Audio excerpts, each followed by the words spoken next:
जूता वो उन्हें शूज लगी है ना ये ग्रे कपड़ा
दो साइड मार दो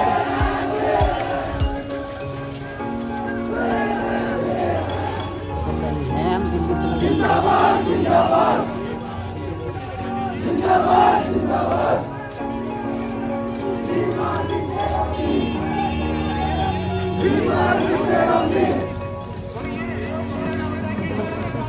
ये लिया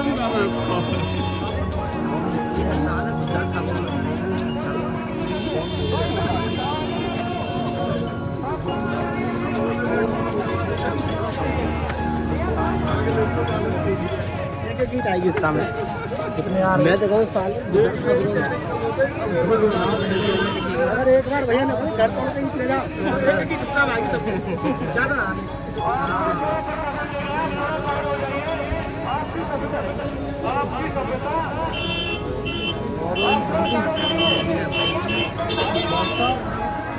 तू बिले हम बिला है कदम तो नहीं बोल लो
मेरे भाई हाथ जोड़ कर बता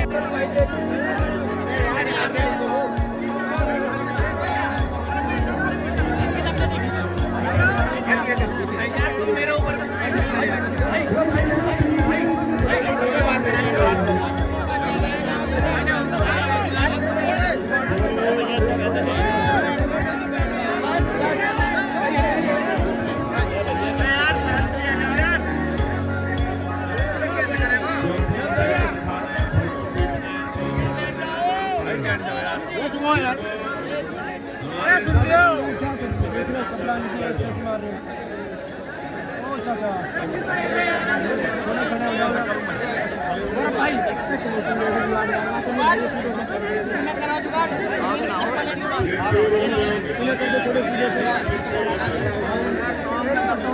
मेरे क्या होगा मैं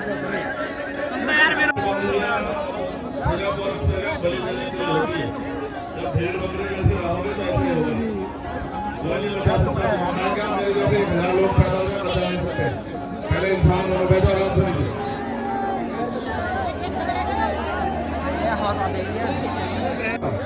आराम से बैठ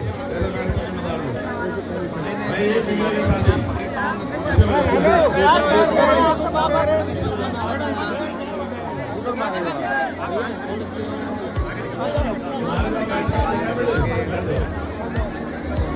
बोलो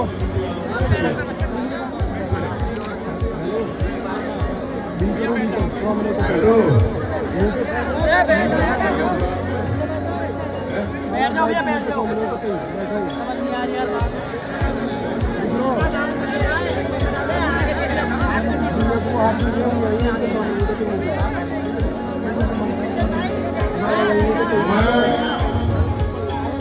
गारंटी देता हूँ आप लोगों को 1 मिनट लेके आपके पूरे प्रोग्राम को खराब कर रहे हैं इस तरह का आपका रवैया एक आदमी को करना पड़ेगा पूरा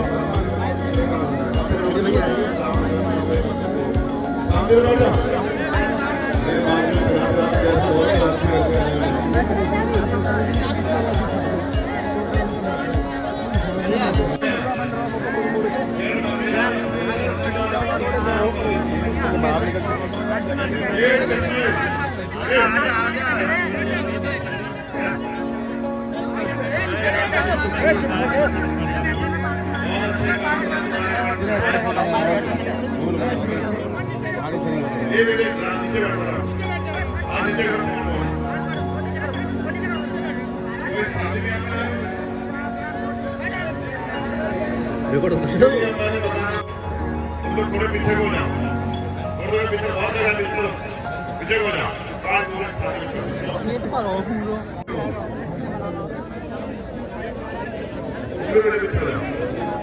आप थोड़ी देर परिवार से बात कर लो,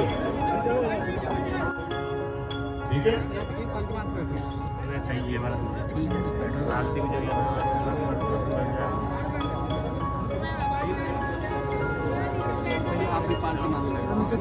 बैठ दो भाई, बैठ दो। अरे बैठो आप, अब बैठो बैठो आप, टेंशन मत भैया।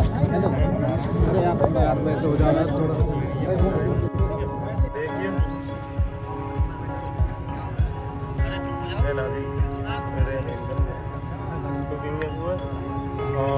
मोदी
हमेशा बंद करवा दियो।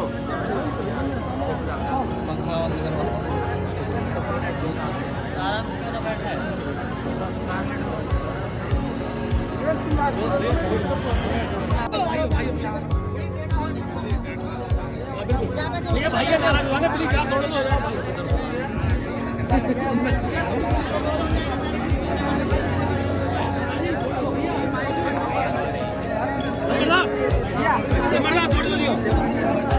कमल भाई के उस फोटो पे भाई को सम्मानित करेंगे। आगे आगे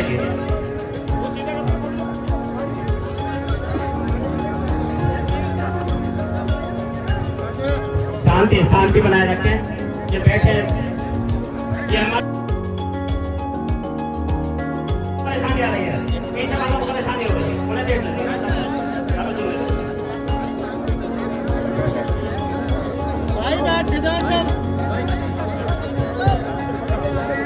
थोड़े थोड़े पीछे आओ, थोड़े पीछे आओ।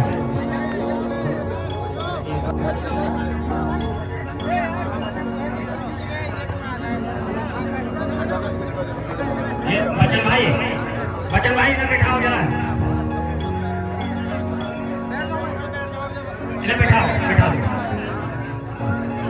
आपके सामने माननीय सांसद राष्ट्रीय अध्यक्ष एडवोकेट आजाद जी आ चुके हैं और आप सबके सामने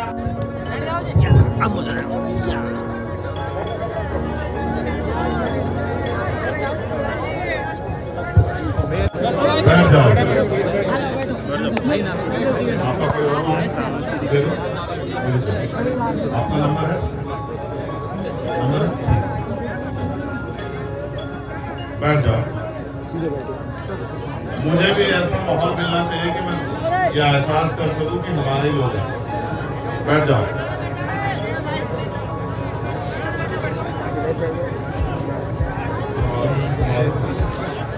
थोड़ा सा संभालो, लोग संभालो। ये तो है।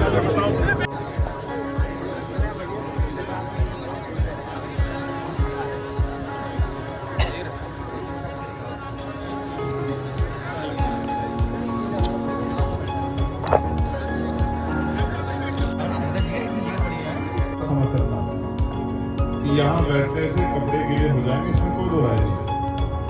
लेकिन ये भी सच है कि आज हम शादी ब्याह में नहीं आए, इस तरह के प्रोग्राम में नहीं आए कि हमारे कपड़े अच्छे बुरे होने से कोई फर्क पड़े। आज हम लोग जो बड़े पैमाने पे यहाँ जुटे हैं वो ये सुनो, ये बेटे, ये बड़ों की बात मान लो, बड़ों की बात माना करते हैं।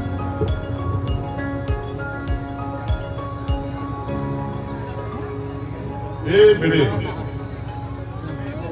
डांडुआ में बहुत एकदम ठीक हो जाओगे। तो आज हम लोग यहाँ दुख में, तकलीफ में, और भाई कमल जी के, भाई शीशपाल जी के, उनके परिवार को ये विश्वास दिलाने के लिए इकट्ठा हुए हैं कि वो अकेले नहीं, हम सब लोग उनके साथ हैं। यही कारण है ना। घटना की आपको जानकारी है, जिनको जानकारी नहीं, वो जितनी जानकारी में मेरी है मैं अपने मुंह से भी बता दूं कि घटना क्या है। घटना ये है, बाहर एक ऑफिस है, ऑफिस पैसे वाले लोगों का, ताकतवर लोगों का है। शीशपाल को उन्होंने एक छोटी सी बात का आरोप लगाकर पीट दिया। शीशपाल घर आया तो उनके पिता को भी पीटा। अच्छे हथियार बना रखे हैं लोग। मैंने अभी देखा लोहे के एक उसमें डंडे में चैन सेट वेल्डिंग कर रखा है। वो इसलिए नहीं कर रखा कि वो चैन सेट से उन्हें घास काटना है या साइकिल चलाना है। वो इसलिए कर रखा है क्योंकि आदमी जो काम करता है उस काम में यूज होने वाले चीजों को तैयार करता है। जैसे जो लोग खेती करते हैं तो वो टीलर, हैरो, इन सब चीजों की व्यवस्था करते हैं। जब कोई यात्रा करता है तो वो साइकिल, मोटरसाइकिल, चार पहिया गाड़ी, तो वो यही काम करते हैं। पहले भी उन्होंने 1 साल पहले हत्या की थी, तो उन्होंने वो बनवा रखे हैं। असल में इन ताकतवर लोगों का काम ये है कि ये गरीबों को पहले शराब पिलाते हैं। शराब पिला के, क्योंकि पीने में अच्छे नुकसान कुछ होता नहीं, फिर उनको कर्ज देते हैं, आदि बनाते हैं।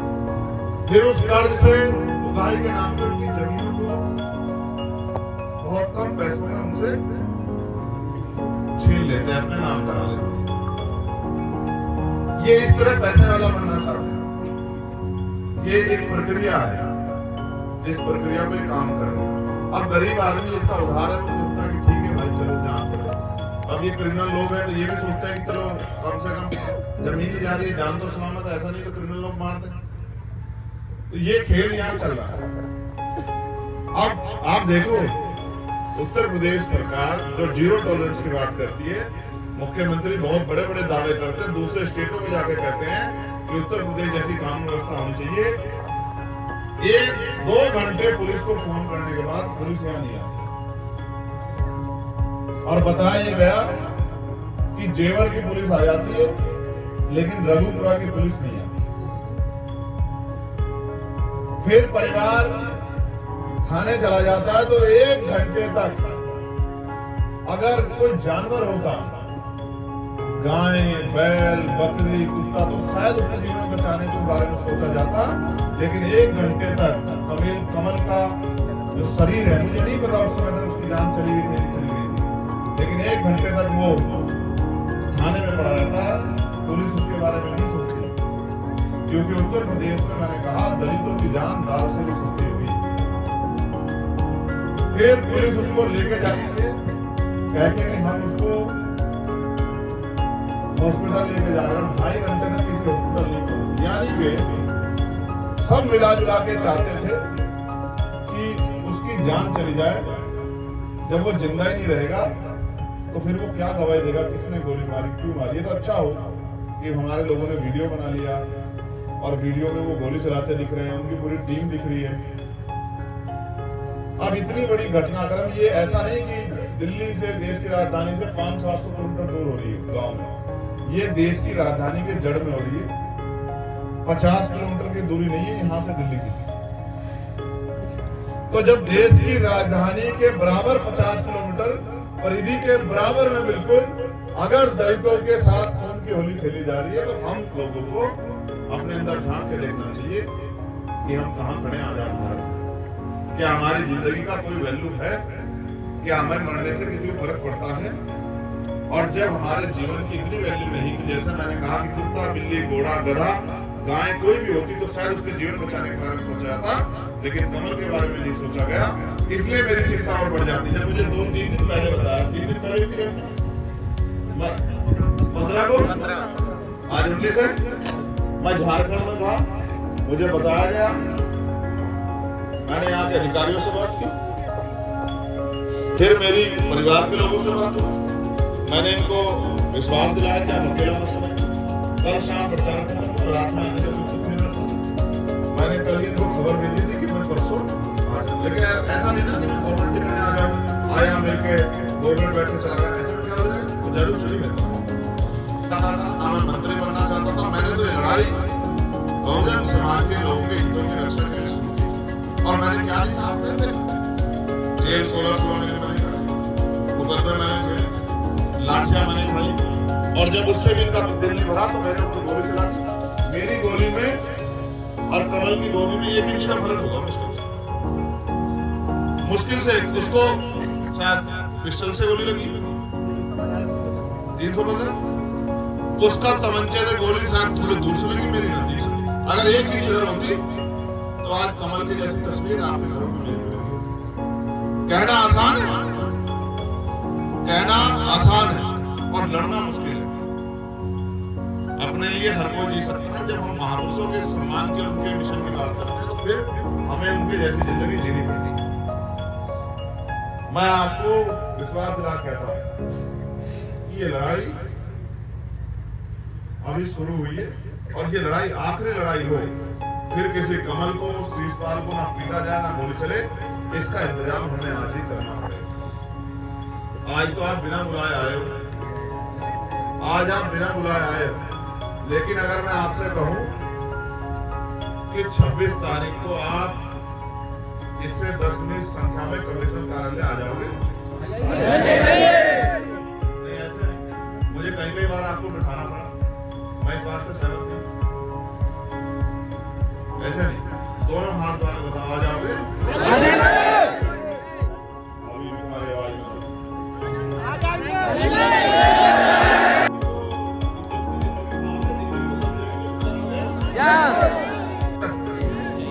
हमारे साथ अन्याय हुआ या हमने के साथ अन्याय किया?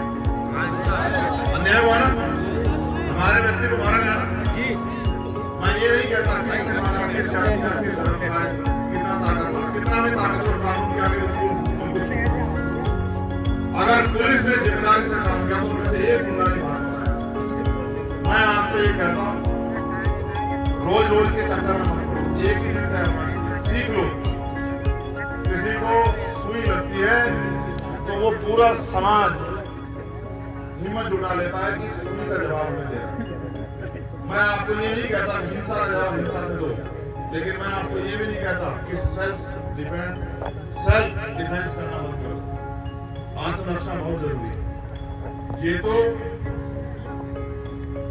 आपका संवैधानिक दायित्व है कि आप अपने जीवन की रक्षा करें।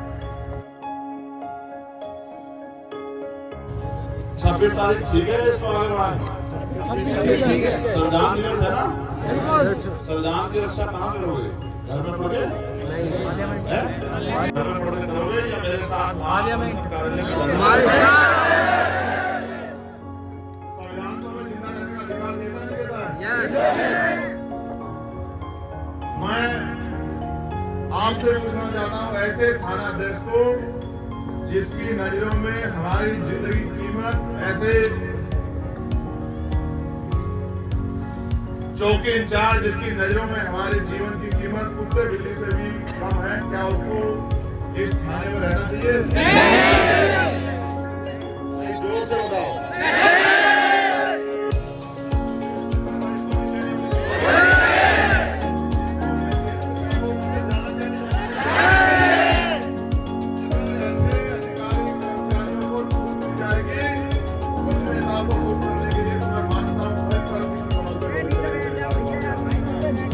ठीक है, 26 तारीख ये डेडलाइन है हमारी तरफ से। क्या काम करो इस समय को? 26। देखो मैं समझता हूँ जादू की तरीकों के बात नहीं, लेकिन अगर ये अपनी पे आ जाए, अच्छा ये घटना अगर हमारी, मैं कहना नहीं चाहता उसकी माँ को, उसकी बहन को, उसके बाप को, उसके बहनोई को, उसके रिश्तेदारों को पुलिस थाने में घुसेड़ देते और लटों से इतना कूटती कि वो लोग हाथ जोड़ जोड़ कर लड़ जाते कि हमें माफ करो। इसका कोई दोष नहीं होता, लेकिन हमारे लिए ऐसा भी नहीं जिनको घटना को नहीं गिरफ्तार करते। मैं गलत तो नहीं कर रहा। अगर ये घटना आपके द्वारा गलती से हो जाती तो शायद बुलडोजर आपके घर के बाहर होता नहीं होता। मैं बुलडोजर प्रक्रिया का समर्थक नहीं हूं कि किसी का घर तोड़ा जाए, लेकिन अगर कोई जगह अड्डा बना ली गई हो कि उसके जरिए गरीबों पर जुल्म किया जाए, तो मैं इस बात का भी समर्थन नहीं करता कि ऐसी जगह को ताकत दी जाए कि भविष्य में कोई और योजना बन के किसी की जान जाए। और ये भी एक कड़वा सच है कि यहाँ 60% आबादी इस गांव में जाटो समाज की है या नहीं है? लेकिन उन्होंने किसी को पत्थर तो नहीं मारा। ये इस बात का उदाहरण है कि अगर 60% लोग चाहते तो 40% लोगों में से एक आदमी को नुकसान पहुंचा तो मैं मान लेता कि हमारा समाज जिम्मेदार है। लेकिन हमारे लोग जिम्मेदार है, जिम्मेदारी को बना देता है। किसी की बातों में आके बहुत हायउल्ला होता है। अगर लड़ाई एक दिन जीती जाती तो मुझे लगता है कि कोई जुल्म नहीं होता हमारे। मैं आपसे आग्रह करूंगा, हमारे वकील साहब हैं यहाँ, एडवोकेट मधु साहब, मैं उनसे आग्रह करूंगा, एक आप FIR, ये एक घटना नहीं, 2 घटना, इनकी FIR अलग होनी और दूसरी हत्या वाली FIR, आप एक FIR लिखो, अभी एक FIR इनके वाली अलग से FIR लिखो, उस FIR में हम उस FIR को अभी अधिकारी को देंगे, वो मुकदमा दर्ज हो। उसमें जो आरोपी थे, जब 6-7 लोग जिन्होंने इनके साथ मार दी, जिन्होंने इनके बेटे के साथ मारपीट की, जिन्होंने इनके बड़े बेटे के साथ मारपीट की, उन सब के खिलाफ भी दूसरा मुकदमा दर्ज होना चाहिए। अगर वो उस दिन दूसरी घटना में इन्वॉल्व है तो होना चाहिए। 2 घटना है, दोनों में उन पर कार्रवाई होनी चाहिए। एक घटना के तौर पे इस घटना को ना देखा जाए, ठीक है? किसी ने गौर से सुनना, किसी ने किसी का हाथ तोड़ दिया, एक हाथ, 2 घंटे बाद आके उसकी टांग तोड़ दी, फिर 4 घंटे बाद आके उसका सर तोड़ दिया, फिर 8 घंटे बाद आके उसको गोली मार के हत्या कर दी। अगर ये एक आदमी होता तो पूरी घटना एक ही उसमें आ जाती, लेकिन जब ये आदमी एक से ज्यादा है और घटना अलग अलग जगह पर हुई तो ये केस भी कमजोर हो जाएगा। अगर हम इसको मिक्सर खिचड़ी बना देंगे, ये अलग अलग घटना है, तो अलग अलग कार्रवाई होनी चाहिए, ठीक है? जब वो थाने जाएंगे, अलग अलग जगह जमानत करवाएंगे तो उनको भी पता लगेगा। जब इस विषय पर मैं अपनी बात करूँ, मैं तो जहाँ जाता हूँ 10वीं एप्लीकेशन मेरे पाई जाती है, तो कहीं पर कार्रवाई होती है। मैं आप सबसे आग्रह करता हूँ, अगर आपके अंदर वास्तविकता में 5 वर्षों के संघर्ष का इतना सा भी अगर असर है या आपके उनमें इतनी सी भी गर्मी है, इस घटना के प्रति रोष है, तो 26 तारीख को संविधान दिवस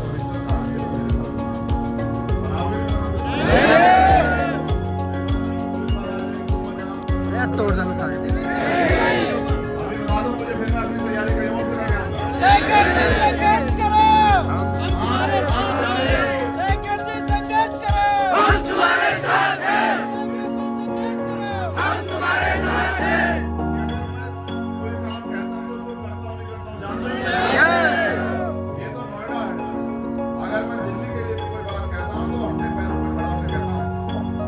आज ना कर दो कि भाई हमें भय है, हमें डर है, हमें पुलिस खा जाएगी, निकल जाएगी, हमें कोई ये कर देगा, हम नहीं आएंगे।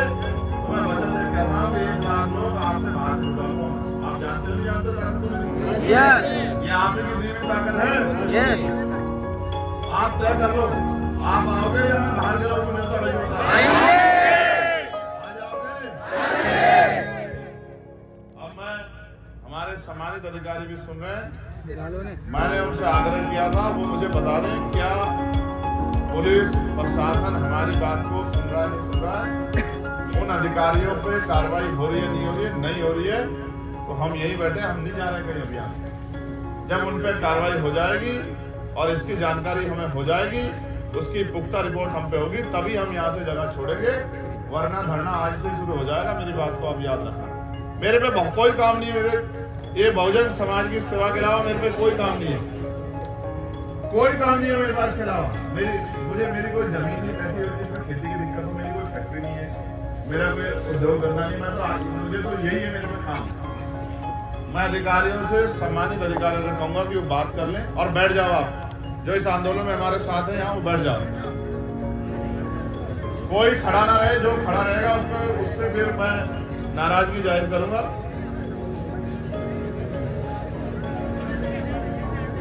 ये हमारी शक्ति है, जब हम बैठ जाते हैं ना तो मुट्ठी बन जाते हैं हम लोग। 4 दिन से इसको पाला जा रहा है, अच्छा नहीं, सब कह दो आप लोग, लेकिन इस वाले मामले ये नहीं हटेगा। मेरा दिल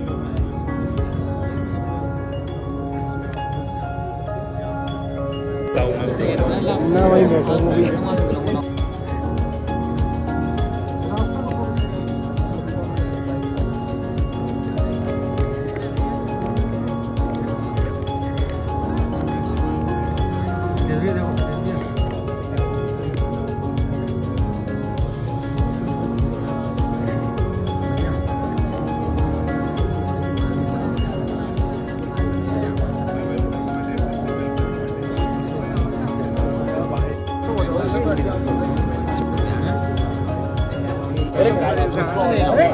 करती है कि देश में रहने वाला अंतिम व्यक्ति भी आगे बढ़ रहा है। ये तो तरक्की है।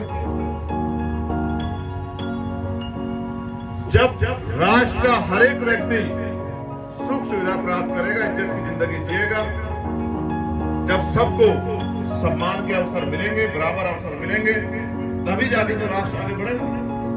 इसी राष्ट्र में जहां एक तरफ लोगों की आमदनी बढ़ रही हो, पैसा बढ़ रहे हो, उद्योग बढ़ रहे हो, जमीनें बढ़ रही हो, वहां एक बड़े आबादी के रोटी रोजी अधिकार सम्मान के साथ रोज खिलवाड़ हो तो राष्ट्र कैसे आगे बढ़ जाएगा? आज आप खतरा महसूस नहीं कर रहे हो। ये आरक्षण है